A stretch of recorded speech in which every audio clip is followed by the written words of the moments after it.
Hello बच्चों, कैसे हैं आप लोग। उम्मीद करता हूं कि आप सब लोग बहुत अच्छे हों। आज मैं आप लोगों के लिए क्लास 10th के लिए जो कि 2024 में बोर्ड एग्जामिनेशन होने वाला है उसके लिए 50 ऑब्जेक्टिव क्वेश्चन का सेट तैयार करके लाया हूं। आज मैं आप लोगों को सारे क्वेश्चन के लिए प्रोसेस बताऊंगा कि किस तरह से ये चार ऑप्शन जो दिए होते हैं ABCD, उसमें से कौन सा ऑप्शन सही होता है, हम कैसे सेलेक्ट करते हैं। अगर आप इस सेट को बहुत अच्छे से देख लेते हैं और इसको बहुत अच्छे से प्रैक्टिस कर लेते हैं तो इस आधार पर आप कोई भी गाइड, कोई भी क्वेश्चन बैंक और मॉडल सेट के क्वेश्चन को जब बनाएंगे तो क्वेश्चन आपसे बनेंगे और उसी को बार बार जब रिवीजन में रखेंगे, बार बार प्रैक्टिस करते रहेंगे तो इसका बेनिफिट आपको फाइनल बोर्ड एग्जामिनेशन में मिलेगा। आपके 50% जो है वो ऑब्जेक्टिव क्वेश्चन पूछे जाते हैं मैथ में। तो अगर आप बहुत अच्छा चाहते हैं कि हमारा रिजल्ट बहुत अच्छा हो, 50 में 50 नंबर लाना चाहते हैं तो आपको ये सेट बहुत अच्छे से ध्यान से देखना है और इसको प्रैक्टिस भी करना है, फिर दूसरे सेट को भी प्रैक्टिस करना है। तो चलिए मैं पहला क्वेश्चन देखता हूं। इसमें क्वेश्चन कह रहा, यदि अल्फा बीटा द्विघात बहुपद fx बराबर x square minus 3x plus 5 के मूल हो तो 1 by alpha plus 1 by beta का मान होगा।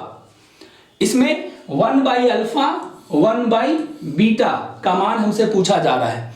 कोई भी द्विघातीय बहुपद के लिए अभी तक जो आप लोगों ने फॉर्मूला देखा होगा, मुझे उम्मीद है कि आपको ये डायरेक्ट इसका फॉर्मूला नहीं पता होगा।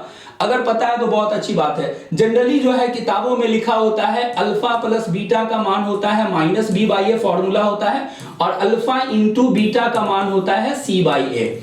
इस तरह से बच्चे लोग याद किए होंगे, आप लोगों को भी याद होगा। लेकिन यहां जो हमसे पूछा जा रहा है वो इन दोनों में से कोई नहीं है। आप देख लो, alpha plus beta alpha into beta होता है, लेकिन यहां हमको है 1 by alpha plus 1 by beta. तो हम लोग इसके कैसे मान निकालेंगे? कुछ नहीं, इसमें एक स्टेप आपको कैलकुलेशन करना होगा। आप देखिए 1 by alpha plus 1 by beta है तो इसका हम लोग एलसीएम ले लेते हैं, क्योंकि बट्टे में है तो बट्टे पर का जोड़ बना सकते हैं। अल्फा और बीटा का जो एलसीएम होगा वो अल्फा इंटू बीटा हो जाएगा। अल्फा से इसको डिवाइड करेंगे तो अल्फा कैंसिल हो जाएगा, बीटा बचेगा। बीटा को 1 से गुना करेंगे ऊपर वाले से तो बीटा प्लस, यहां बीटा से बीटा कैंसिल हो गया, अल्फा तो यहां अल्फा। अब देखिए ये क्या हुआ, बीटा प्लस अल्फा, जिसको हम लोग अल्फा प्लस बीटा भी कह सकते हैं, और अल्फा इंटू बीटा। मतलब इस फॉर्म में डायरेक्ट फॉर्मूला हम लोग अप्लाई नहीं कर रहे थे, लेकिन मैं इसका एक स्टेप थोड़ा सा इसको बट्टे पर का जोड़ बनाया हूं तो ये मेरा फॉर्मूले के रूप में आ गया।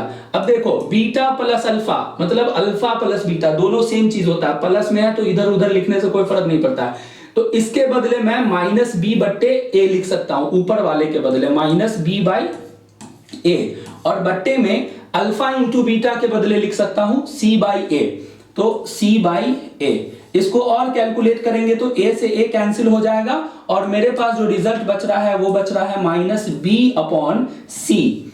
ये आप डायरेक्ट भी याद रख सकते हो एक फॉर्मूले के तौर पे कि 1 by alpha plus 1 by beta का जो डायरेक्ट फॉर्मूला होता है वो माइनस बी बाई सी भी होता है। इन दोनों का तो सबको याद रहता है, अब इसका भी याद रखना। अगर एग्जामिनेशन में आते हैं क्वेश्चन, सिर्फ ये चेंज हो सकता है बट ये रूप बहुत ज्यादा पूछे जाते हैं। ये एक तरह से बोर्ड का फेवरेट क्वेश्चन है, हर एग्जामिनेशन में लगभग ऐसे क्वेश्चन होते हैं।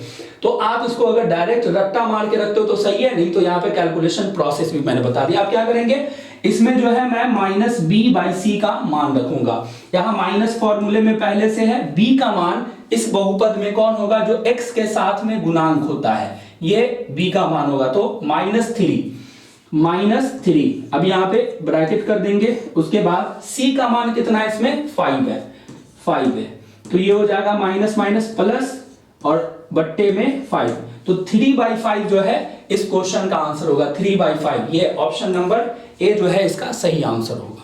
तो इस तरह से हम लोग सारे क्वेश्चन के लिए देखने वाले हैं।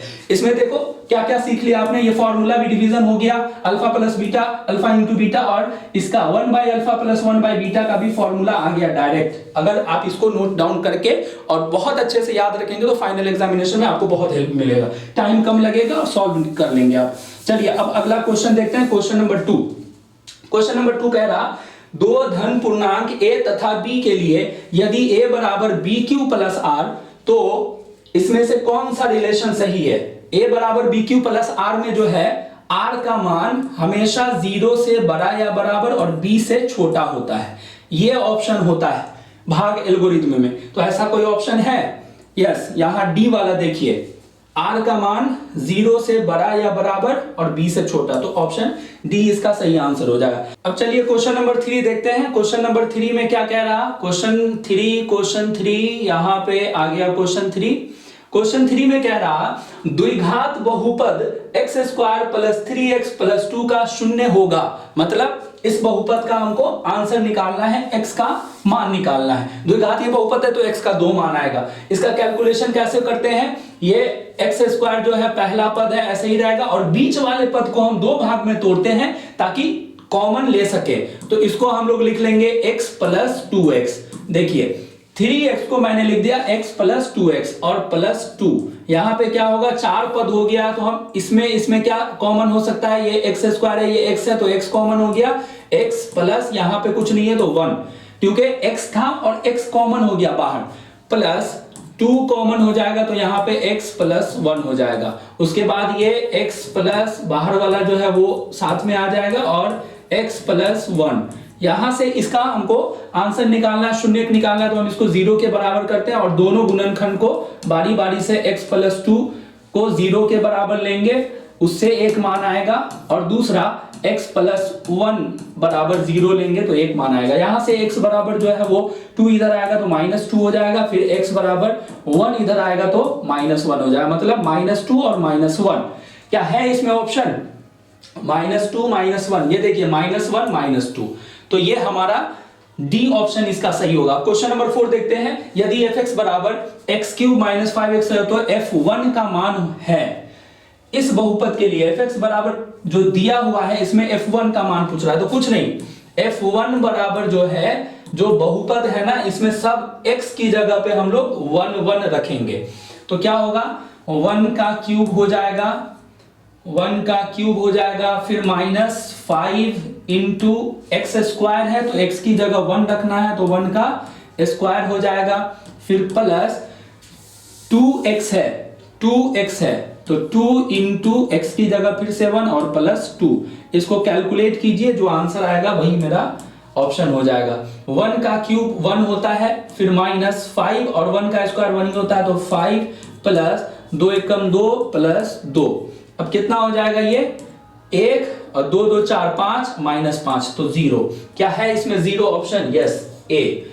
अब क्वेश्चन नंबर 5 देखते हैं। क्वेश्चन नंबर 5 में क्या बोल रहा, जल्दी करते हैं इसको। जो आंसर निकाल के हल देने वाला है, टिक लगाने वाला है, उसको मैं निकाल के बता रहा हूं। कुछ क्वेश्चन आएंगे जिसमें सिर्फ फॉर्मूले के बेसिस पे हम लोग आंसर दे सकते हैं। इन सारे ऑब्जेक्टिव क्वेश्चन को बनाने के लिए एक तो मुझे कैलकुलेशन प्रोसेस आना चाहिए और दूसरा फॉर्मूले सारे याद होने चाहिए। जो भी चैप्टर हम स्टार्ट करते हैं उस चैप्टर में क्या क्या फॉर्मूले हैं, क्या क्या कंसेप्ट हैं, वो बातें भी याद होनी जरूरी है ऑब्जेक्टिव क्वेश्चन को बनाने के लिए। चलिए देखते हैं क्वेश्चन नंबर 5। क्वेश्चन है द्विघात बहुपद x स्क्वायर -3 के शून्यक होंगे। इसका हमको शून्यक निकालना है। मैं इसको जो सब्जेक्टिव क्वेश्चन में बनाते हैं तो इसका गुणनखंड बनाते हैं, तो मैं वहां पे ये नहीं कर रहा। आप ये समझ लो कि अगर 2 पद वाला बहुपद रहेगा ना और इसका शून्यक ऑब्जेक्टिव क्वेश्चन में अगर पूछेगा तो बस इसको 0 के बराबर करो और उसके बाद x स्क्वायर बराबर ये -3 इधर आएगा तो 3 हो जाएगा और x इधर से स्क्वायर हटेगा तो इधर प्लस माइनस अंडर रूट चढ़ जाएगा, मतलब +√3 -√3। देखो इसमें -√3 +√3, ये बी ऑप्शन इसका सही हो जाएगा।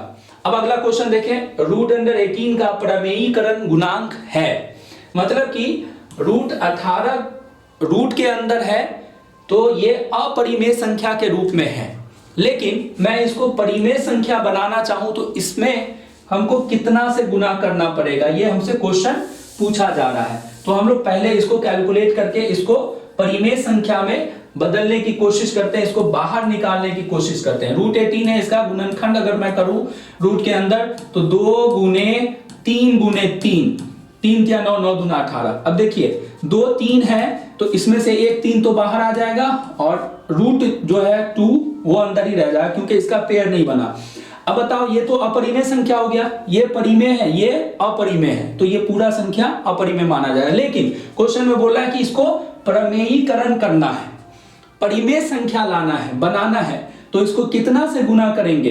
तो देखिए √2 है ना, तो हम इसको √2 से ही गुना करेंगे। तो अगला प्रोसेस जो है 3 इंटू ये √2 2 हो जाएगा, जो कि परिमेय संख्या बन जाएगा, 3 दूना 6। तो मुझे ये बोला कि कितना से गुना करना पड़ा, गुणांक कितना है, तो गुणांक √2 है।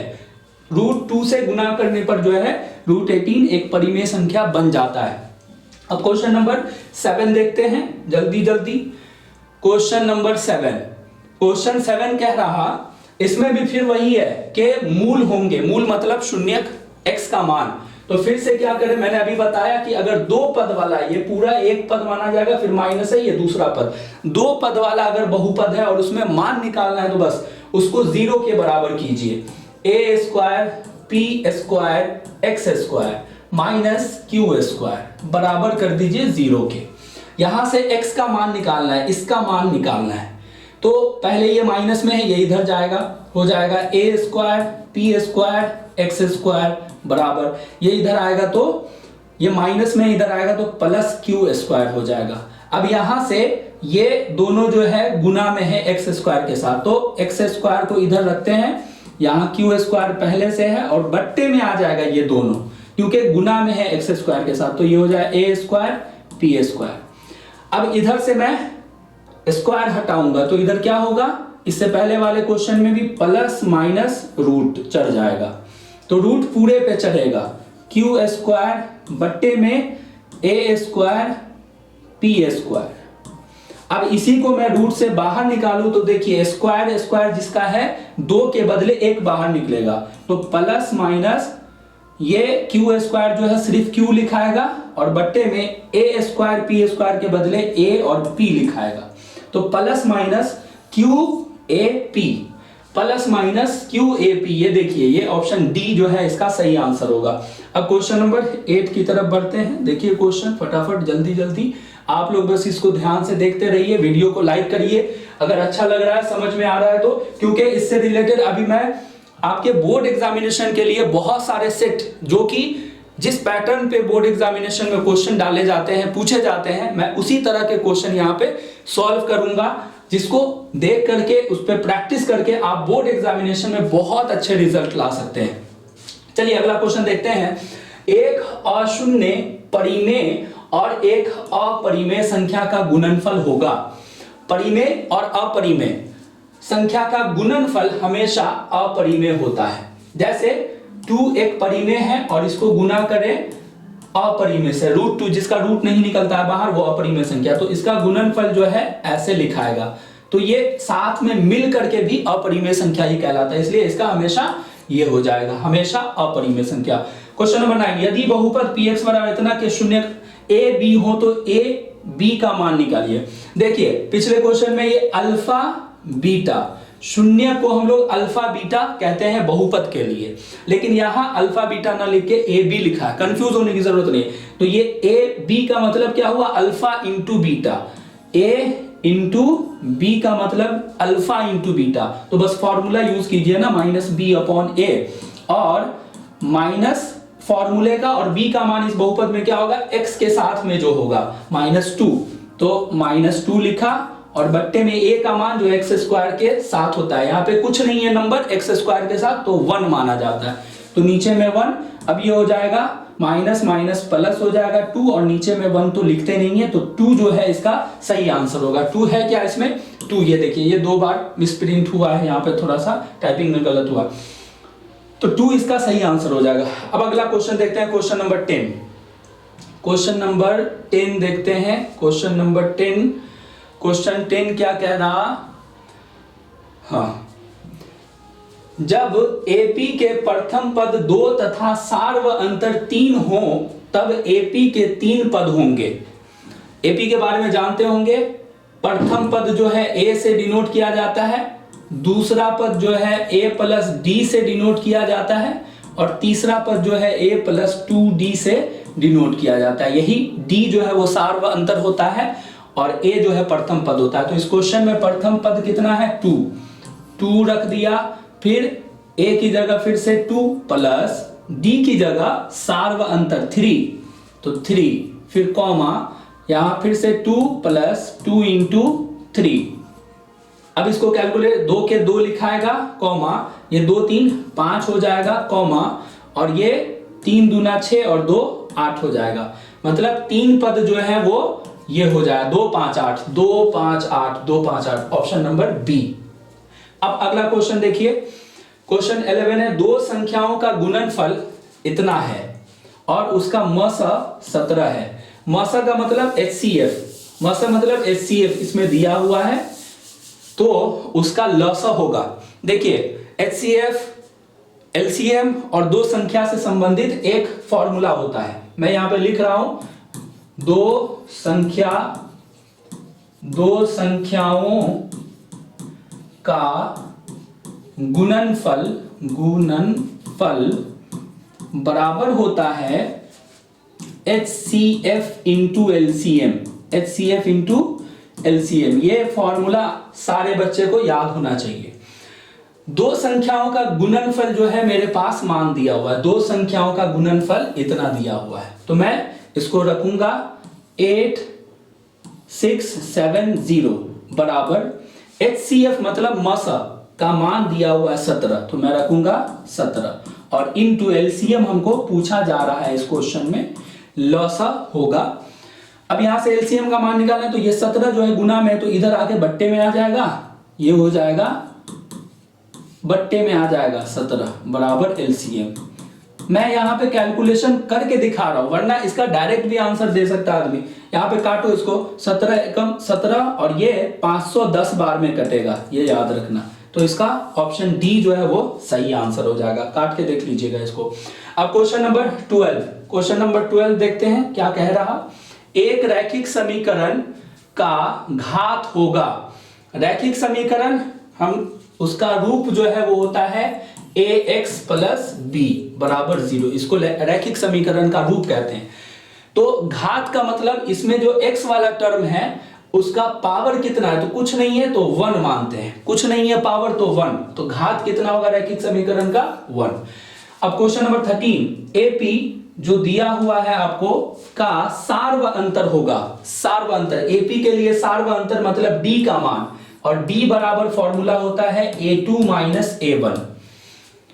A2 का मान, इसमें ये A1 होता है पहला और A2 होता है दूसरा पद, तो इसमें जो है 10 जो है A2 है और माइनस A1 मतलब पहला 4, दूसरे में से पहले को माइनस करना है, A2 माइनस A1 और ये बच जाता है 6।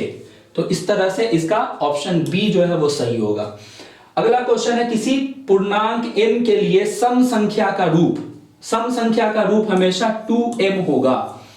m की जगह कोई भी पूर्णांक रखो, 2 इंटू m की जगह 1 रखेंगे तब भी 2 मिलेगा, 2 इंटू m की जगह 2 रखेंगे तो 4 मिलेगा, जो कि क्या है सम संख्या, सम संख्या।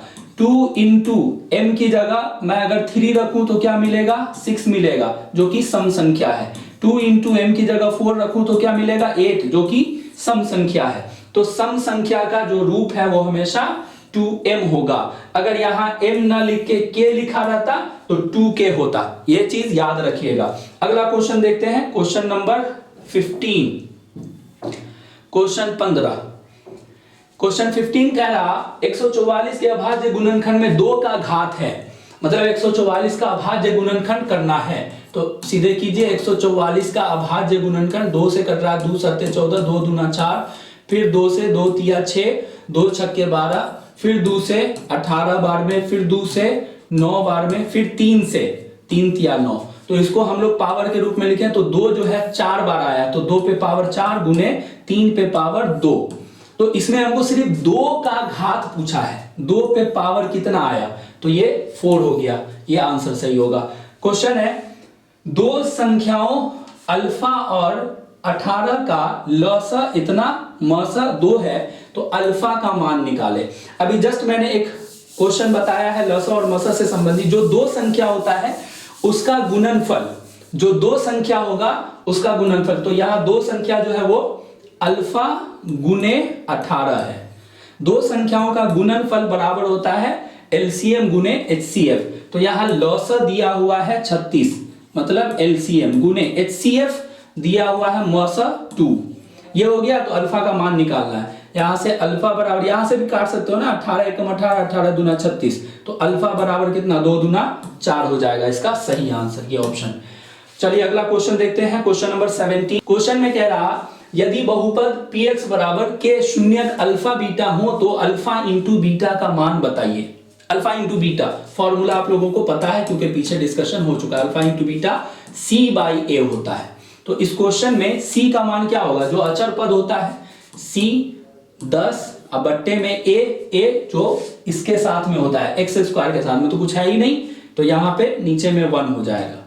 ये हो जाएगा 10 बाई 1 मतलब 10। तो इसमें है क्या 10 ऑप्शन, ये option A is the right answer of this question. Question है √5 एक संख्या है। कौन सी संख्या भाई, परिमेय संख्या है? नहीं, √5 बाहर नहीं निकलेगा, पॉइंट में आ जाएगा, तो इसलिए ये अपरिमेय संख्या होगा। ठीक है, अशांत अनावर्ती होता है उसका दशमलव, इसलिए वो अपरिमेय संख्या होगा। अब अगला क्वेश्चन देखते हैं, क्वेश्चन 19 देखना है। क्वेश्चन 19 में बोल रहा द्विघात समीकरण 2x² - 4x + 3 = 0 का विवेचक बताइए। विवेचक का मतलब होता है d का मान।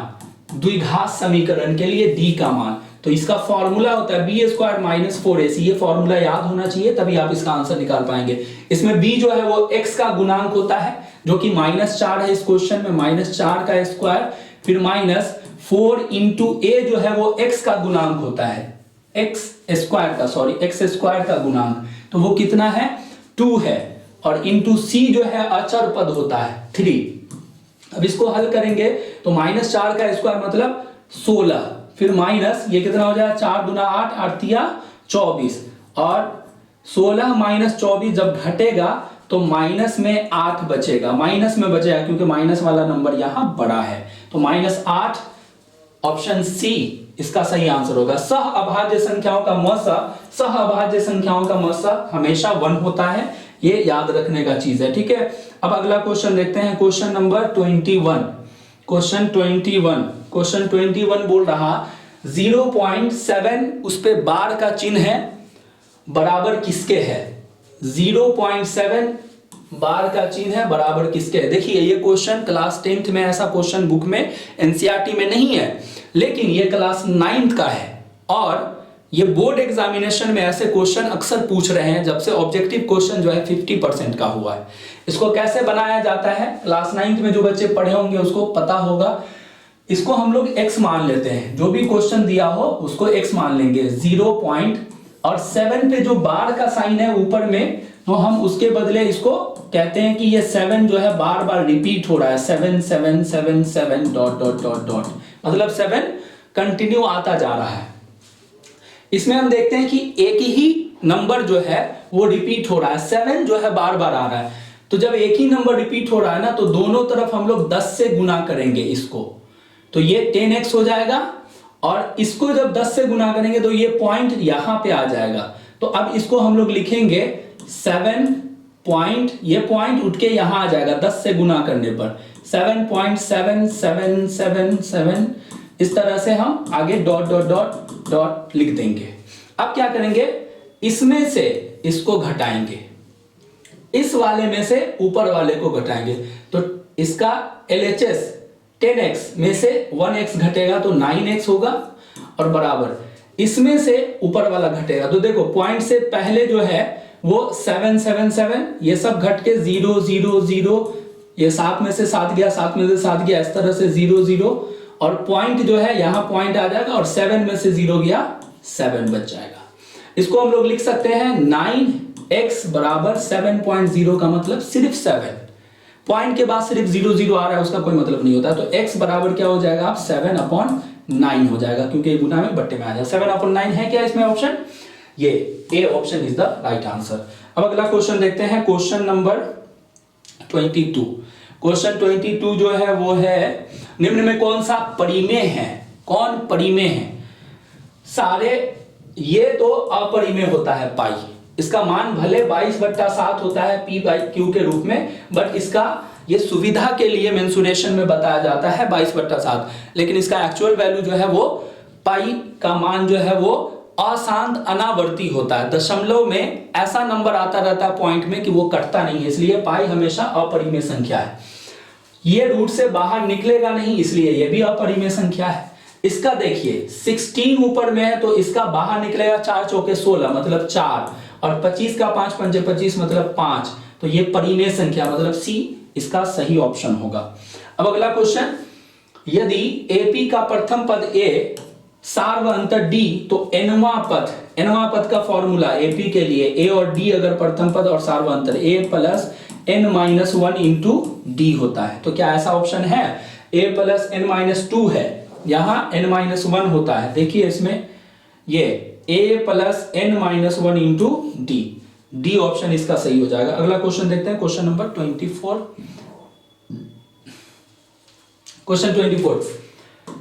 क्वेश्चन है दो धनात्मक पूर्णांक c और d, c बड़ा है d से हो और भागफल q शेषफल r, भागफल और शेषफल r है, जहां ये कंडीशन दिया हुआ r का मान 0 से बड़ा या बराबर और d से छोटा हो, तो निम्नलिखित में से कौन सा संबंध सत्य है? देखो ये a बराबर bq प्लस r, ये तो भाग एल्गोरिथम है, इसी को यहां पे कर दिया है क्या, इसी में a की जगह और b की जगह चेंज कर दिया है। q और r अपनी जगह है, देखो भागफल q है और शेषफल r है, ये अपनी जगह सही है, बस यहां c और d कर दिया है और c को बड़ा बोला है d से।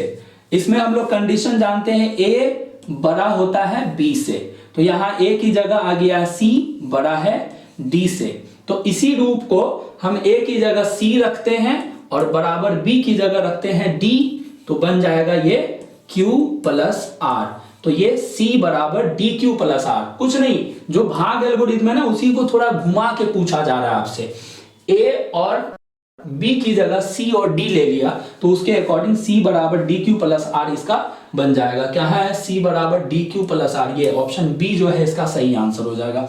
अब अगला क्वेश्चन देखते हैं, क्वेश्चन 25, 2/11 का दशमलव प्रसार होगा, ये तो कैलकुलेट करके निकालने का है। दशमलव प्रसार 2/11, तो इसको कैलकुलेट करके ही आंसर निकाला जा सकता है। 2/11 का मतलब 11 से भाग करना है 2 में, तो भाग का प्रक्रिया शुरू किया जाए। ये डिवाइड नहीं लगेगा तो 0.0, 11 एकम 11 बचेगा यहाँ पे 9, फिर उसी पॉइंट के बदले 0, 11 8 88, 11 8 88 घट जाएगा तो बचेगा यहाँ पे 2, बस ये कट जाएगा, फिर पॉइंट के बदले 0, फिर क्या हो जाएगा 11 एकम 11, फिर ये बचेगा 9, फिर पॉइंट के बदले 0, फिर 11 8 88। अब देखिए ये रिपीट होना शुरू हो गया है, फिर 2 बचा, फिर पॉइंट के बदले 0, 11 एकम 11, फिर वही होगा यहाँ पे, फिर बचेगा कितना आपको 9, फिर उसी पॉइंट के बदले 0, फिर 11 8 88। ये क्या हुआ 181818 कंटिन्यू आता रहा, तो 1818 जब आता रहता है तो हम लोग उसको इस तरह से लिख देते हैं 0.18 और उस पे बार का चिन्ह लगा देते हैं, इसका मतलब 1818 जो है वो कंटिन्यू आता जा रहा है। तो क्या है इसमें ऑप्शन? यस, 1818 ऑप्शन ए जो है इसका सही आंसर हो जाएगा। अब क्वेश्चन नंबर 26, निम्नलिखित में से कौन सा भिन्न दशमलव प्रसार शांत है? कौन सा दशमलव प्रसार शांत है? तो शांत होने का शर्त देखो क्या है, जो कटने वाला है अगर तो काट के नीचे का जो गुणनखंड है इसको हम लोग q का रूप बोलते हैं, इसमें सिर्फ 2 और 5 होना चाहिए, 2 पे पावर m 5 पे पावर n का रूप होना चाहिए। मतलब नीचे के गुणनखंड में 2 और 5 के अलावा और कोई भी नंबर है अगर काट कुट के जो बचता है उसमें, तो वो अशांत होगा, और अगर वो पूरा 2 और 5 है तो समझो कि उसको दशमलव में जब लाया जाएगा पॉइंट में तो वो कट जाने वाला नंबर होगा। तो देखिए ये तो कटेगा नहीं, 700 है तो इसको गुणनखंड करेगा तो 7 गुने 100, इसका तो चलो ये हो जाएगा, लेकिन ये 7 एक्स्ट्रा आ गया ना गुणनखंड में, जो तोड़ा नहीं जा सकता। इसमें भी जो है 2100 है, 2 0 को अभी छोड़ दे तो 21, 7 तिया 21 होता है, है ना, 7 तिया 21, और ये 13 से कट जाएगा, 13 7 91, 7 जो है 13 बार में कट जाएगा, लेकिन फिर भी नीचे में 3 तो बच जाएगा ना इसके गुणनखंड में, तो इसलिए ये भी नहीं होगा। अब इसका देखते हैं, इसमें 2 5 7 है, लेकिन क्या कटने वाला है ये? 7 से देखो कट रहा है, 7 एकम 7, और यहाँ 34 है तो 7 चौके 28, और इसमें बच जाएगा 6 और ये 63, तो 7 9 63, तो नीचे का 7 क्या हो जाएगा? खत्म हो जाएगा, और नीचे में अब क्या बचा? सिर्फ 2 और 5 बचा। तो जब सिर्फ 2 और 5 होता है नीचे में हर में, तो हम लोग कहते हैं कि उसका दशमलव प्रसार, मतलब इसको जब पॉइंट में कन्वर्ट किया जाएगा तो वो शांत होगा, तो इसलिए इसका सी ऑप्शन जो है वो सही हो जाएगा। अब अगला क्वेश्चन देखते हैं, क्वेश्चन नंबर 27। क्वेश्चन 27 क्या कह रहा भाई? 387/405 का सरलतम रूप। सरलतम रूप बहुत सिंपल, मतलब काट कुट के जो बचता है वही लिख दीजिए, आंसर हो जाएगा। कितना से कटेगा देखते हैं, 3 से, ये 2 से तो कटेगा नहीं क्योंकि ये विषम संख्या है, तो 3 से, 3 एकम 3 और 3 दूना 6, और इसमें 2 बचा, 27 हो जाए, 3 9 27, और नीचे में क्या बचेगा? तो 3 एकम 3, 1 बचा, 10 हो जाएगा, 3 तिया 9, 1 बचा, 3 पंचे 15 हो जाएगा। फिर से कट रहा है 3 से, देखिए 3 से फिर कटा, 3 चौके 12 और 3 तिया 9, फिर ये 3 चौके 12, 1 बचा, इसमें 13 था, 1 ये हो जाएगा, तो 3 पंचे 15। अब नहीं कटेगा, 43 ऊपर, नीचे में 45, 43/45, ये ऑप्शन इसका ए जो है वो सही आंसर हो जाएगा। अब अगला क्वेश्चन देखते हैं, क्वेश्चन नंबर 28। क्वेश्चन 28 क्या है क्वेश्चन? अगर px बराबर इतना का एक शून्य k, तो k का मान है, एक शून्य जो है वो k है, और px बराबर ये है। तो देखिए किसी भी बहुपद का अगर बोले कि ये शून्यक है, तो इसका मतलब x की जगह पे वो मान रखना होगा। k अगर शून्यक है इसका, तो इसमें x की जगह पे k रखा जाएगा। तो मैं क्या करूं इसको ऐसे, a गुने k, x की जगह k रख दिया, प्लस b, और शून्यक है मतलब 0 के बराबर करके ही मान निकाला गया होगा। अब यहां से हमको क्या पूछ रहा है? k का मान, तो a तो गुना में है, तो पहले b इधर जाएगा, a गुने k बराबर b, जब इधर आएगा तो माइनस में हो जाएगा, k बराबर हो जाएगा माइनस b, और ये a जो है गुना में था इसलिए बट्टे में आ जाएगा, minus b upon a, a जो है इसका सही आंसर होगा। अब देखिए द्विघात बहुपद x² माइनस 2 के शून्यक है। मैंने बताया अगर दो पद वाला आपको बहुपद हो तो सीधे उसको 0 के बराबर करो और x का मान निकाल दो। तो मैं क्या करूं, इसको x² माइनस 2 बराबर 0, तो यहां से x बराबर क्या हो जाएगा, ये माइनस x² जो है ये प्लस हो जाएगा, और इधर से स्क्वायर हटेगा तो प्लस माइनस रूट चढ़ जाएगा, 2 तो बाहर नहीं निकलेगा, मतलब प्लस √2 माइनस √2 या माइनस √2 प्लस √2, ये देखो ये है बी, इसका सही आंसर हो जाएगा। क्वेश्चन 30, सबसे छोटी पूर्ण वर्ग संख्या जो 16 20 तथा 24 से भाज्य हो वह है। ये देखिए क्वेश्चन थोड़ा सा घुमा के पूछा गया है, थोड़ा सा कैलकुलेशन इसमें करना होगा, लेकिन ये बहुत इंपॉर्टेंट क्वेश्चन है। देखते हैं कैसे बनेगा। सबसे छोटी पूर्ण वर्ग संख्या जो इन सब से भाज्य हो, किसी भी 3-4 नंबर से जो कटने वाला नंबर होता है ना, वो इसका एलसीएम होता है। तो हम लोग क्या करेंगे, इसका लॉसन निकाल देंगे। लॉसन निकालने का तरीका, 16 का गुणनखंड कीजिए तो कितना आएगा, 2 गुने 2 गुने 2 गुने 2, ठीक है।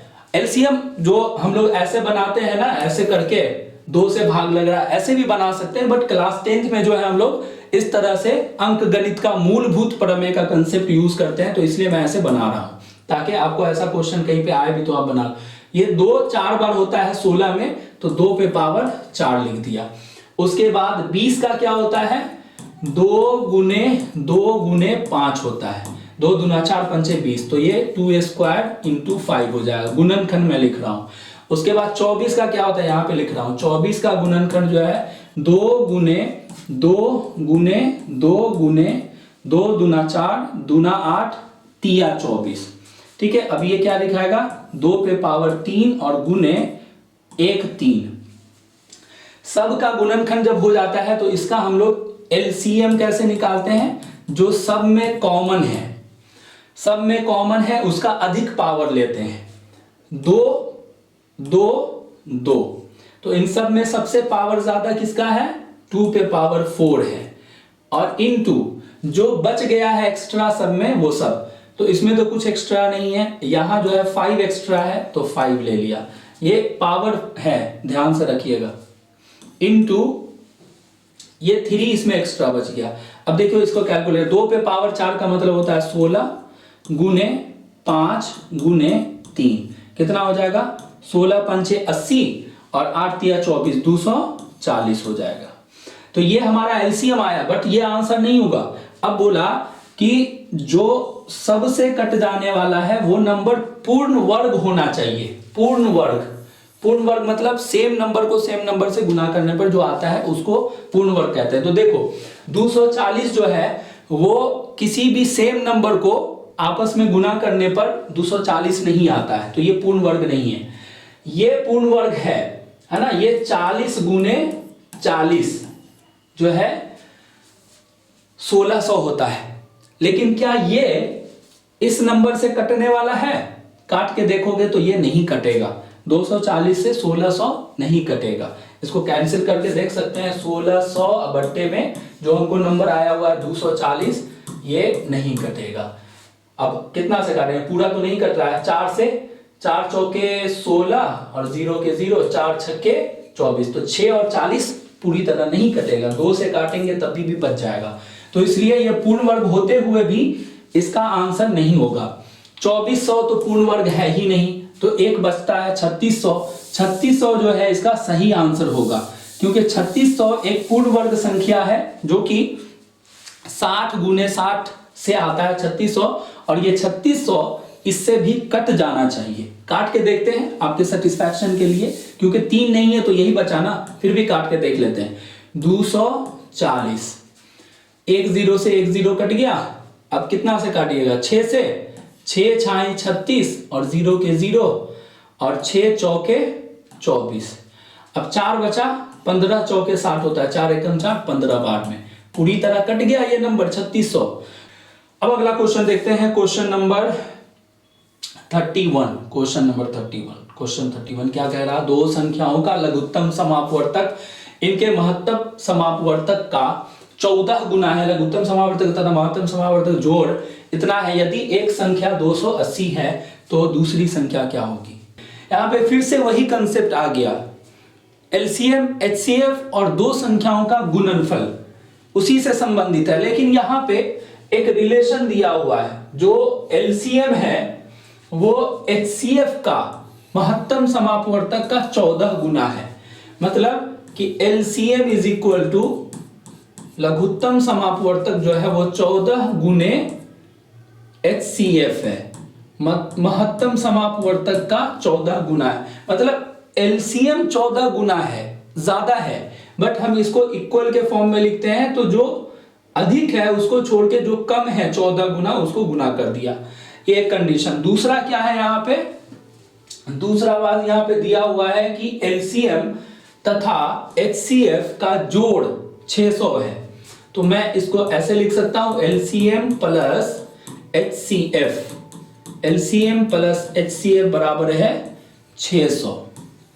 ठीक, यहां देखिए एलसीएम के जगह पे मैं 14 एचसीएफ लिख सकता हूं, एलसीएम के नीचे 14 एचसीएफ लिखा जा सकता है क्योंकि वो रिलेशन दिया हुआ है, और प्लस ये एचसीएफ जो है वो पहले से है यहाँ पे, एचसीएफ इज इक्वल टू 600, तो ये 14 एक 15 एचसीएफ हो जाएगा इज इक्वल टू 600।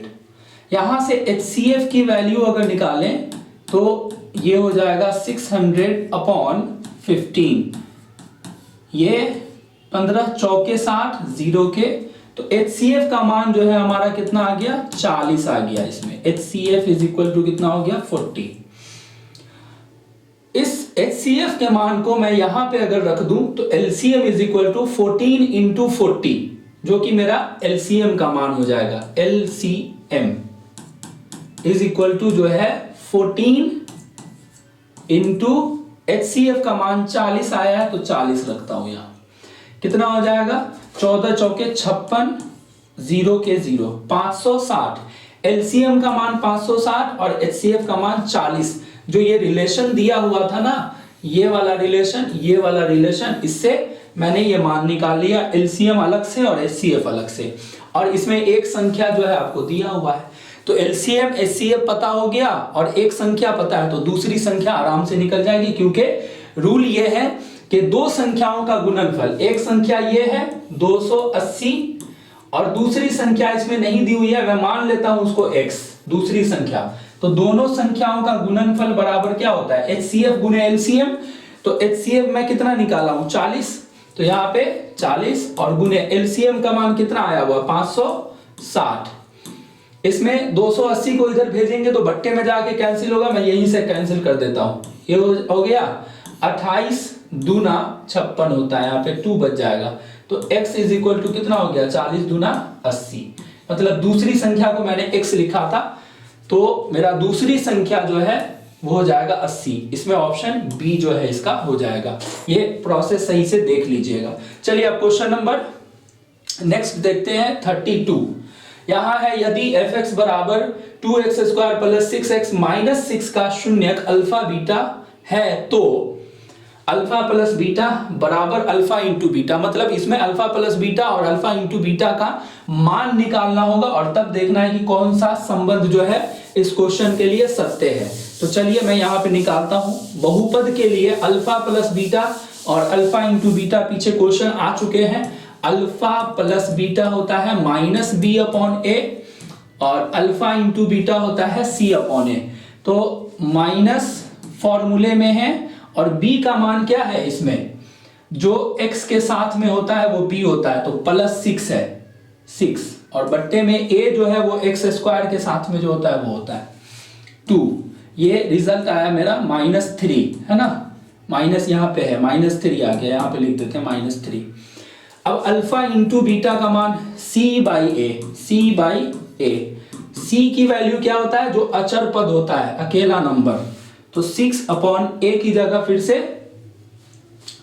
2, c की जगह सॉरी यहां माइनस है c की जगह, तो -6 और नीचे में a की जगह 2, जो x के साथ में x स्क्वायर के साथ में 2 कट जाएगा, 2 तिया 6, फिर से -3 आ गया। इसका भी रिजल्ट हमारे पास -3, मतलब अल्फा प्लस बीटा का भी मान -3 और अल्फा इंटू बीटा का भी मान -3।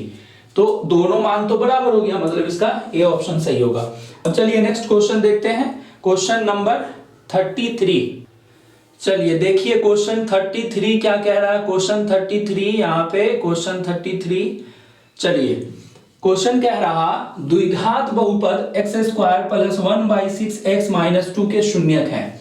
मतलब फिर से वही इसका गुणनखंड करके शून्यक निकालना है। तो मैं सीधे यहाँ पे लिखता हूं x स्क्वायर प्लस 1/6 को दो पार्ट में लिखने के लिए हम लोग लिखेंगे -4/3x और प्लस 3/2x माइनस 2। इसमें आप जो गुणनखंड का कंडीशन होता है, इन दोनों को एक जगह करने पर 1/6 आएगा, तो आप करके देख लीजिए ये आएगा, और गुना करने पर -2 आना चाहिए, तो इसको गुना करके देखिए -2 आ जाएगा। अब देखिए कॉमन क्या हो सकता है, इसमें x कॉमन हो जाएगा, तो x स्क्वायर था तो x बचेगा, माइनस x कॉमन हो गया तो 4/3 बच जाएगा। उसके बाद फिर यहाँ प्लस, इसमें से भी कॉमन हम ऐसा चीज लेंगे कि यहाँ जो आया है वही इसमें बचना चाहिए। तो देखिए x यहाँ सिर्फ बचा है, तो यहाँ x के साथ में 3/2 है, मतलब 3/2 कॉमन ले लिया जाएगा, तो ये x बच जाएगा। और फिर ये माइनस, यहाँ पे क्या बचेगा? अब ये देख लो, इसमें जो है आपको 4/3 बचा, तो यहाँ भी 4/3 ही बचेगा। अब इसको गुना करके देख लो, ये फिर से 2 बन जाएगा आपका। तो हम लोग क्या करते हैं, बाहर वाले जो दो ब्रैकेट है उसको हम लोग 3/2 एक ब्रैकेट में कर लेंगे, और ये दो ब्रैकेट के बदले एक ब्रैकेट x माइनस 4/3 3 और इसको क्या करेंगे 0 के बराबर। तो एक पार्ट जो है मेरा इससे आंसर मिल जाएगा और दूसरा इससे मिल जाएगा। मैं इसको लिखता हूं x प्लस 3 बराबर x प्लस 3/2 बराबर हो जाएगा 0 एक आंसर के लिए, और इससे हम मान निकाल देते हैं, ये माइनस हो जाएगा 3/2 क्योंकि 0 उधर गया है 0 के उस साइड।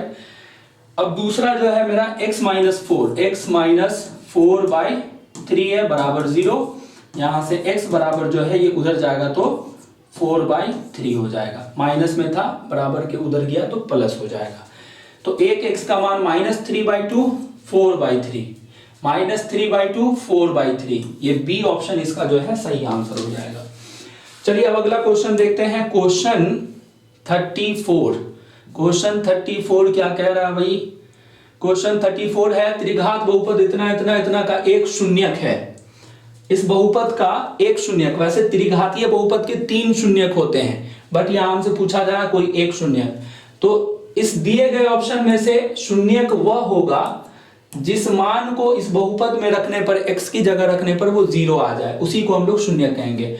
तो अगर इसको रखते हैं p, x की जगह मैं 1 रखता हूं, तो ये क्या हो जाएगा 3 × 1 का क्यूब हो जाएगा, -5 × 1 का स्क्वायर हो जाएगा, फिर -11 × x की जगह फिर से 1 -3। इसको कैलकुलेट कीजिए तो ये 3 हो जाएगा, माइनस ये 5 हो जाएगा, 1 का स्क्वायर 1 ही होता है, -11 हो जाएगा, -3 हो जाएगा।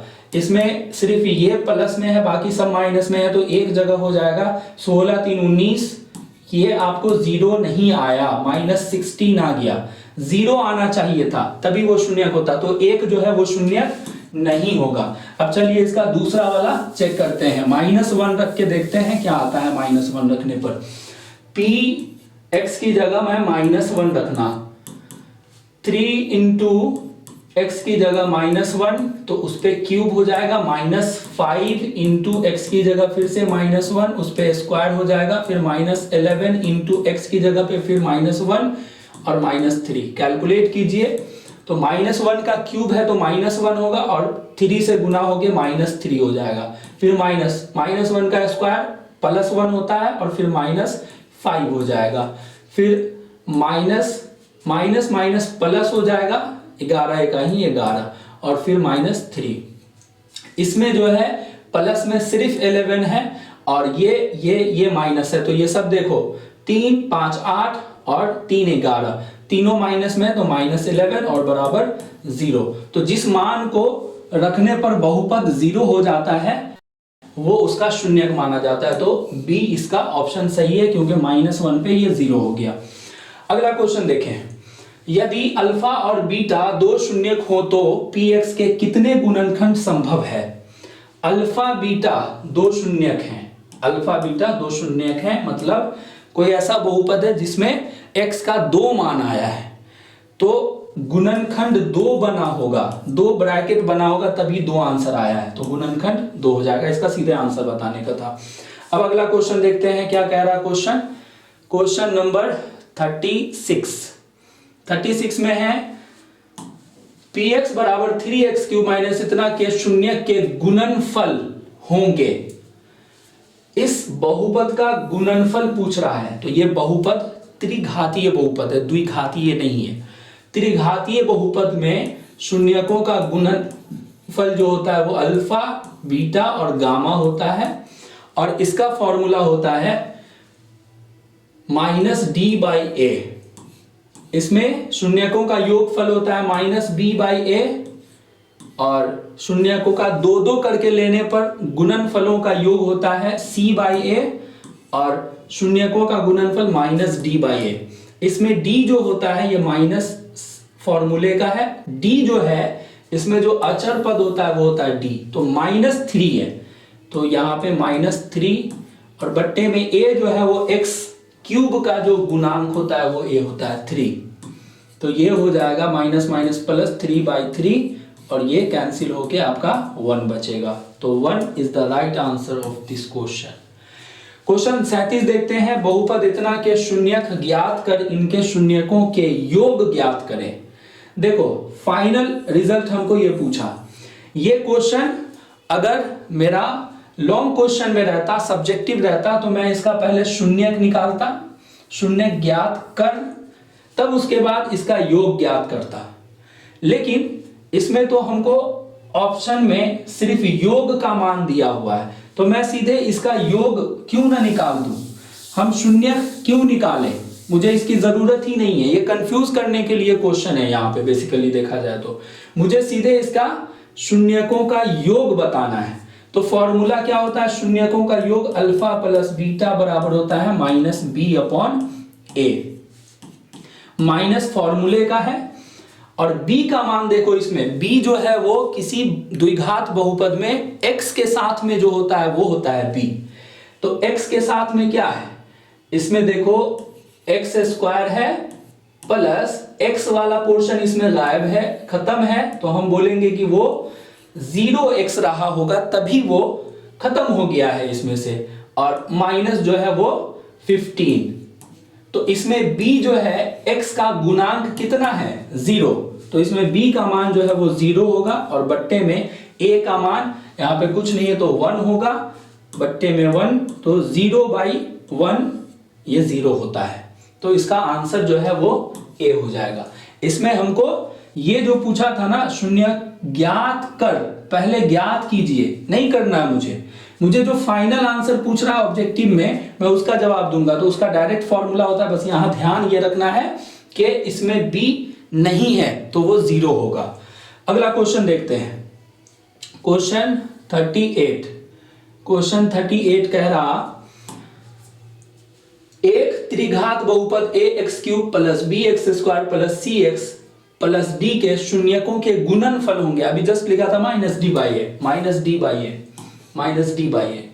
क्वेश्चन 39, रैखिक समीकरण युग्म x प्लस 2y तथा इतना का एक हल होंगे, कोई हल नहीं होंगे। अब देखो रैखिक समीकरण में दो समीकरण अगर आपके पास है तो उसमें हल कितने होंगे ये जानने के लिए हम लोग a1 बट्टा a2 b1 बट्टा b2 c1 बट्टा c2 निकालते हैं। तो देखिए a1 बट्टा a2 बराबर b1 बट्टा b2 बराबर c1 बट्टा c2 को कंपेयर करते हैं।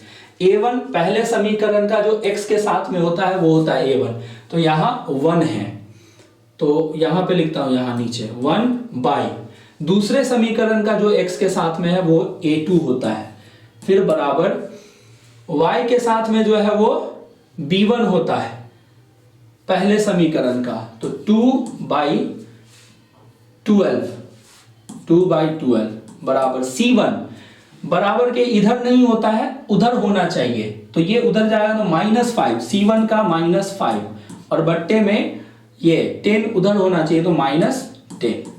इसको कैलकुलेट करते हैं, 2 एक कम 2, 2 छक्के 12, ये तो नहीं करेगा, तो ये 1/2 बराबर 1/6, ये माइनस कट गया, 5 एकम 5, 5 दूना 10, ये 1/2। देखिए ये पहला दूसरे के बराबर नहीं है, जब पहला दूसरे के बराबर नहीं है तो समझ जाओ कि इसका अब हम लोग कोई काउंटिंग नहीं करेंगे। और जब ये पहला a1 बट्टा a2 बराबर नहीं आया b1 बट्टा b2 के, तो हम कहते हैं कि उस समीकरण का केवल एक हल होगा या अद्वितीय हल होगा। तो इसमें है क्या ऑप्शन, एकल हल होंगे, यही तो हो जाएगा आंसर इसका, एकल हल होंगे, केवल एक हल होंगे। मतलब इस समीकरण को हल करके x y का मान निकालेंगे तो एक x का मान आएगा, एक y का मान आएगा। अगला क्वेश्चन देखते हैं, क्वेश्चन नंबर 40। क्वेश्चन 40 में क्या बोल रहा कि 6x पे पावर 4y तथा 12xy का महत्तम समापवर्तक, मतलब HCF निकालना है इसका। ये नंबर के फॉर्म में नहीं है, लेकिन HCF निकालने का जो कंसेप्ट है, सबका गुणनखंड करेंगे, तोड़ेंगे और जो दोनों में कॉमन होगा उसका कम पावर वाला जो है लिया जाएगा। तो मैं इसको अगर लिखूं तो क्या लिखाएगा, ये इसका गुणनखंड 6x पे पावर 4y को अगर फैक्टराइजेशन करें तो 6 जो है वो हमारा टूट जाएगा 2 गुने 3 में, ठीक है, और गुने x पे पावर 4 है तो इसको हम लोग पावर के फॉर्म में ही रहने देते हैं और गुने 1y, ये हुआ। अब दूसरे वाले पोर्शन का 12 एक्स वाई, इसका फैक्टराइजेशन क्या होगा, नंबर को तोड़ो, 2 गुने 2 गुने 3, 2 दूना 4 तिया 12 और गुने x गुने y हो जाएगा। तो HCF क्या हो जाएगा, जो पोर्शन दोनों में कॉमन होगा उसका कम पावर वाला। 2 इसमें भी है, 2 इसमें भी है, 2 इसमें भी है, 2 इसमें भी है, और इस पे अगर हम पावर के रूप में लिखें तो ये 2 पे पावर 2 होगा, तो मैं कम पावर वाला लूंगा, तो मतलब सिर्फ ये 2 जो कॉमन है, बस 1 2 इसमें 1 2 इसमें कॉमन है, ये ले लिया। फिर 3 एक इसमें भी है, 3 एक इसमें भी है, तो ये हो जाएगा। फिर x पे पावर 4 है और सिर्फ x है, तो कम पावर वाला कौन है, ये सिर्फ x जो है इसमें आ जाएगा, y दोनों में है 1 1, तो ये हो जाएगा। तो इसका हो जाएगा 3 दूना 6xy, ये हो जाएगा आपका आंसर 6xy।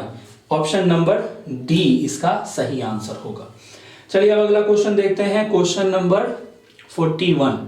क्वेश्चन 41 क्या कह रहा क्वेश्चन, देखिए ध्यान से। क्वेश्चन 41, यदि द्विघात समीकरण इतना, ये द्विघात समीकरण है बराबर 0 का समान मूल है, तो a बराबर क्या होगा, मतलब खाली जगह है, इसमें से कौन सा नंबर a का मान होगा।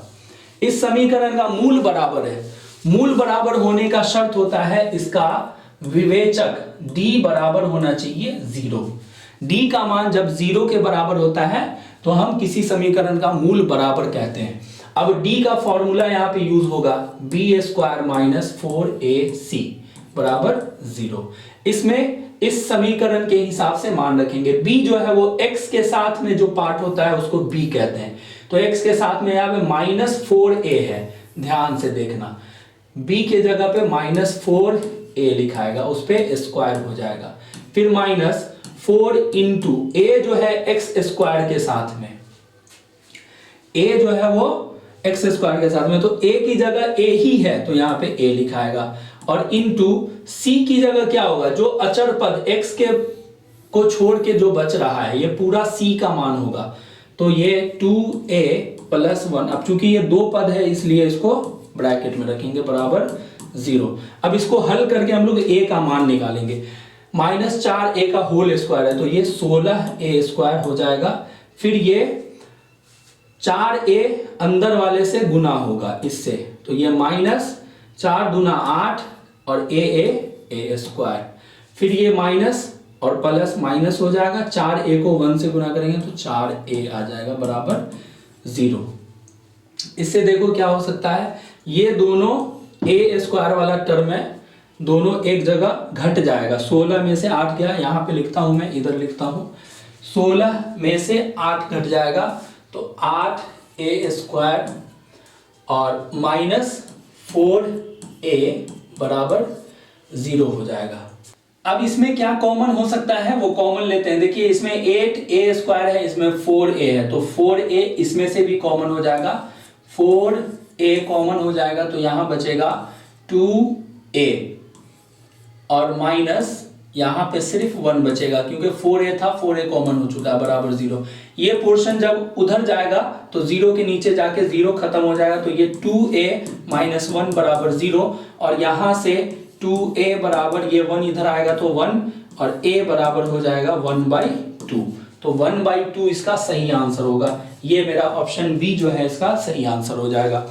अब आगे देखते हैं क्वेश्चन, अगला क्वेश्चन जो है वो हमारा क्वेश्चन 42 है।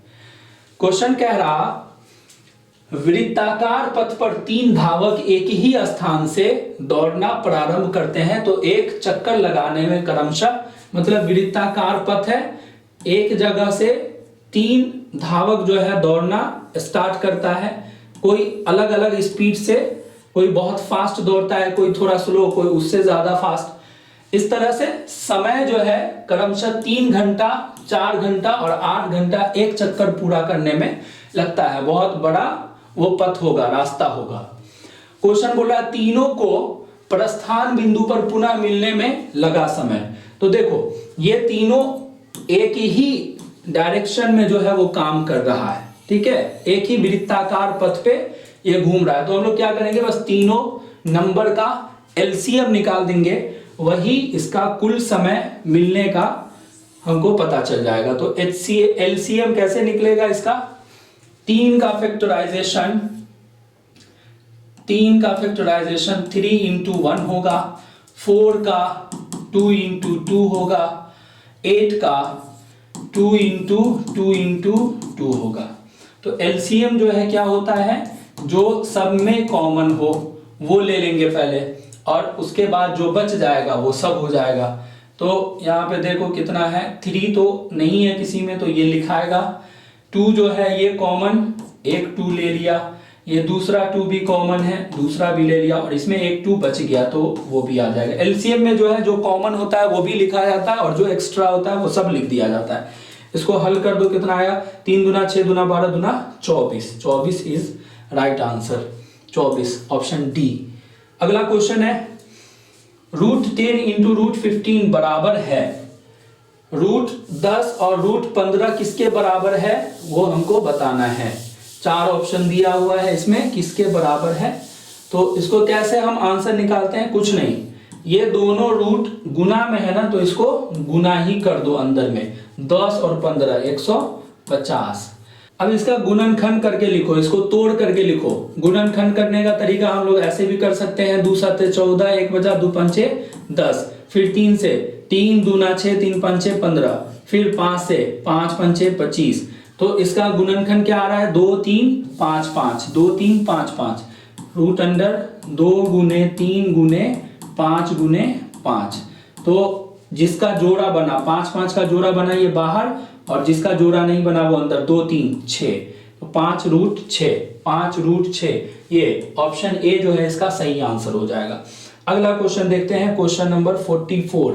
क्वेश्चन 44 क्या कह रहा भाई, क्वेश्चन 44 में है, क्वेश्चन 44 क्या है, क्वेश्चन 44 है, सरल रेखा जो x बराबर -1 तथा y बराबर +4 से निरूपित की जाती है, एक दूसरे के लंबवत है, एक दूसरे के समांतर है। तो देखिए इसको ग्राफ पे रिप्रेजेंट करते हैं, अगर इधर प्लस में 1 होता है, इधर 2 होता है, इधर 3 होता है, और यहाँ -1 होता है, -2 होता है। इसी तरह y जो है ऊपर प्लस, और ये माइनस में होता है, -1 -2, इस तरह से नंबर कितना दिया हुआ है, x बराबर -1, तो x बराबर -1, ये पोर्शन जो है मेरा x बराबर -1 का, यहाँ पे रेखा खींचा जाएगा। दूसरा है y बराबर +4, तो y बराबर +4 मतलब ऊपर की ओर जाएगा, ये 2 मैंने दिखाया है, ये 3 होगा, ये 4 होगा, 3 4, तो y बराबर +4 का ये रेखा होगा। तो ये रेखा और ये रेखा एक दूसरे के लंबवत होता है, 90 डिग्री बनता है, इधर से एक रेखा गया, एक इधर से आया, तो एक दूसरे पे क्या होगा, लंबवत होगा, तो एक दूसरे के लंबवत, ये ऑप्शन ए जो है इसका सही आंसर होगा। अब 45 क्वेश्चन देखते हैं, कितना है क्वेश्चन 45 में, क्या है क्वेश्चन 45 में है,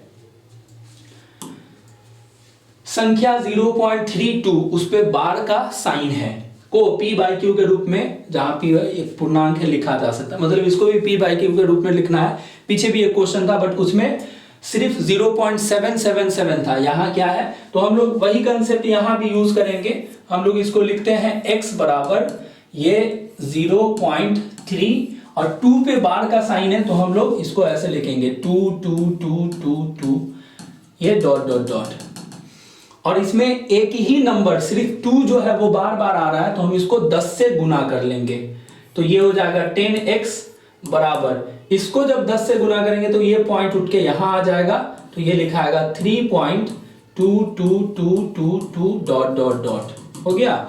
अब दूसरे में से पहले को माइनस करेंगे, 10x में से सिर्फ x जाएगा तो 9x बचेगा, और उसके बाद इसमें से इन सबको माइनस करना है। देखो पॉइंट से पहले क्या क्या है, सब कैसे खत्म होगा, पॉइंट से जस्ट एक पहले यहाँ 2 है, पॉइंट से जस्ट एक पहले यहाँ 3 है, सॉरी एक बाद, तो ये सब 2 2 2 ऐसे तो माइनस होता रहेगा, 0 0 0 0 0, बट पॉइंट से एक पहले वाला जो नंबर है ये 2 है और ये 3 है, तो इसमें से इसको माइनस करना है।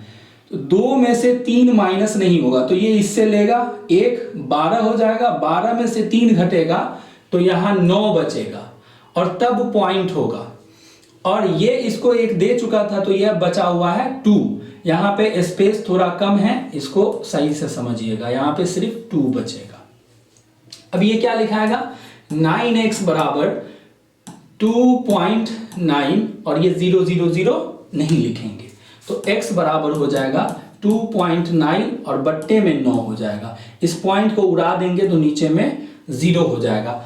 29/90। अब ये कटेगा नहीं तो यही आंसर हो जाएगा मेरा संख्या x। 29/90 कहाँ है, 29/90, ये बी ऑप्शन इसका सही होगा।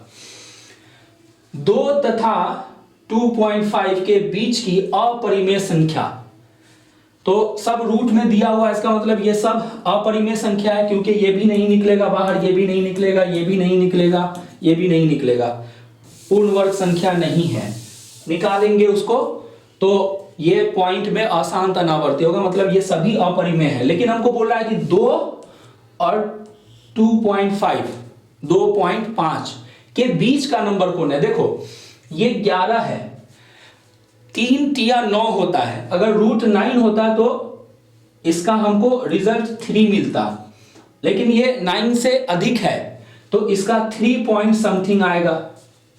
तो ये 2 और 2.5 के बीच में, 2.5 को 2.5 बोलते हैं, 2 और 2.5 के बीच में तो 3 से अधिक वाला नहीं होगा। 5 का जो है 2 का होता है, 4 अगर रहता तो 2 होता, 2 दूना 4, तो 4 रहता तो 2, लेकिन ये 5 है, 4 से थोड़ा सा बड़ा, इसका मतलब इसका जब निकाला जाएगा तो ये पॉइंट में कुछ आएगा। तो 2 से बड़ा नंबर ये है, ठीक है, तो इसका मतलब ये इसके बीच का हो सकता है। आगे देख लेते हैं, कोई अगर पॉसिबल है तो फिर मान निकाल के देख लेंगे। 22 है, 16 का जो है ना √16 का आता है 4। अब ये जो है 22 है, इसका मतलब 4 से बड़ा आएगा कुछ मान इसका, तो ये भी नहीं हुआ, 2 2.5 के बीच का। ये 12 है तो 9 से बड़ा है, मतलब 3 पॉइंट समथिंग आएगा, तो ये भी नहीं बन रहा है, ये भी नहीं बन रहा है, ये भी नहीं बन रहा है, तो मतलब ये ऑप्शन इसका सही हो जाएगा। इस तरह से भी हम लोग फाइंड आउट करते हैं, इसको निकाल भी सकते थे ऐसे करके, चेक करके। सबका निकालोगे बहुत ज्यादा टाइम लग जाएगा, तो इस तरह से भी थोड़ा सा दिमाग लगाना होगा। 47 क्वेश्चन, क्वेश्चन नंबर 47 क्वेश्चन, निम्नलिखित में से कौन सा कथन सत्य है असत्य है। 2 अपरिमेय संख्याओं का गुणनफल हमेशा अपरिमेय होता है, ये असत्य है। देखो √2 मेरा अपरिमेय है और फिर √2 अपरिमेय है, दोनों अपरिमेय है, लेकिन इसको गुना करेंगे तो रूट खत्म हो जाता है, 2 मिलता है जो कि एक परिमेय है। 2 अपरिमेय को गुना करने पर परिमेय आता है, तो इसलिए ये वाला मेरा गलत है। हमको पूछ रहा है कौन सा सही है या सत्य है। एक परिमेय व एक अपरिमेय संख्या का गुणनफल हमेशा अपरिमेय, हाँ ये बात सही है, परिमेय और अपरिमेय को गुना करेंगे तो अपरिमेय आएगा। चलिए पीछे भी एक क्वेश्चन था इसका, बी ऑप्शन इसका सही होगा। अब क्वेश्चन नंबर हम लोग देखेंगे, क्वेश्चन देखेंगे 48 क्वेश्चन क्या कह रहा। क्वेश्चन 48 में है बहुपद y³ माइनस इतना का घात का मतलब होता है जो भी बहुपद है उसमें जो चर का यूज हुआ है x y z कुछ भी है तो उसका अधिकतर पावर कितना है। तो अधिकतर पावर जो है ये 3 है, y पे पावर 3 है, तो हम बोलेंगे बहुपद का घात 3 है।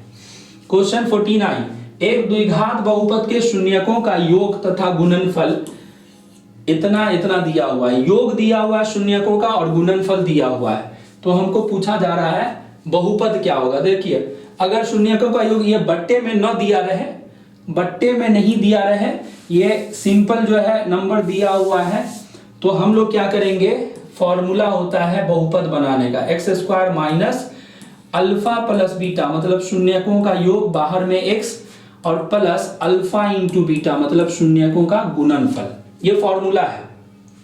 x² माइनस शून्यकों का योग इसको बोलते हैं अल्फा प्लस बीटा, तो यहां दिया हुआ है ना शून्यकों का योग, और योग जो है आपका 2 है, तो इसकी जगह पे 2 हो जाएगा और x साथ में आ जाएगा। फिर प्लस अल्फा इंटू बीटा का मतलब शून्यकों का गुणनफल, तो ये गुणनफल दिया हुआ है ना -15, तो अल्फा इंटू बीटा की जगह -15। अब ये थोड़ा ब्रैकेट में आ जाएगा, मैं कैलकुलेशन करके बता रहा हूँ, डायरेक्ट भी आंसर इसका लिखा जा सकता था, प्लस माइनस माइनस हो जाता है 15, तो ये बहुपद तैयार हो जाता है। x² - 2x - 15, x² - 2x plus 15 है, x² - 2x - 15, ये वाला ऑप्शन इसका सही हो जाएगा। अब अगला लास्ट क्वेश्चन 50 क्वेश्चन, सारा क्वेश्चन मैंने बता दिया आप लोगों को, इसको बहुत अच्छे से प्रैक्टिस कीजिएगा और फिर इसी बेसिस पे आप दूसरे सेट को भी बनाने की कोशिश कीजिएगा, आपका बहुत अच्छे से तैयारी हो जाएगा बोर्ड एग्जाम के लिए। ठीक है, अगला क्वेश्चन देखते हैं क्या कह रहा क्वेश्चन। के किस मान के लिए रैखिक, यहां रेखीय लिखा हुआ है, रैखिक होना चाहिए, रैखिक समीकरण युग्म 2x - y - 3 = 0 और 2kx + 7y - 5 = 0 का एकमात्र हल x = 1 y = -1 है। मतलब हल तुमको दे दिया गया है, x का मान 1 और y का मान -1, तो हमको k का मान पूछा जा रहा है, k के किस मान के लिए। तो कुछ नहीं, जो k वाला समीकरण है इसमें तो k नहीं है, k वाला समीकरण ये है और इसमें x भी है y भी है, तो इसमें x और y का मान रखेंगे, k का मान निकल जाएगा। क्या होगा इस समीकरण में, मैं मान रख रहा हूं, क्या है 2k और इंटू x है वहां, तो x का मान 1, फिर प्लस 7 इंटू y है, 7y है तो y का मान -1 और -5 = 0। इसको हल करके k का मान निकला 2k इंटू 1 तो 2k और ये प्लस माइनस -7 और -5 बराबर 0, तो 2k ये -12 हो जाएगा बराबर 0। k का मान निकालने के लिए 2k, ये 12 इधर आएगा तो प्लस में k बराबर हो जाएगा 12/2, 2 छक्के 12, k का मान जो है 6 हो जाएगा। तो ये इस तरह से ऑप्शन सी जो है इसका आंसर हो जाएगा। तो इस तरह से हम लोगों ने 50 क्वेश्चन के सॉल्यूशन को देखा और यही पैटर्न होता है बोर्ड एग्जामिनेशन में भी जो क्वेश्चन आते हैं उसके। अगर आप इन सबको बार बार प्रैक्टिस करेंगे तो आप और भी बहुत सारे सेट बना पाएंगे खुद से, क्वेश्चन बैंक के, गाइड के, और फाइनल एग्जामिनेशन की आपकी बहुत अच्छे तरीके से तैयारी हो जाएगी। उम्मीद करते हैं कि आपको अच्छा लगा होगा। वीडियो को लाइक कर दीजिए, शेयर कीजिए, चैनल पे पहली बार आए हैं तो चैनल को सब्सक्राइब कर लीजिए, क्योंकि अब मैं बोर्ड एग्जामिनेशन से रिलेटेड क्लास 10th के लिए सारे सब्जेक्ट का यहाँ पे ऑब्जेक्टिव टाइप क्वेश्चन और सब्जेक्टिव टाइप क्वेश्चन जो है मैं डिस्कशन करने वाला हूँ, जो कि आपके एग्जामिनेशन के लिए बहुत बेनिफिशियल होगा। वीडियो देखने के लिए थैंक यू सो मच।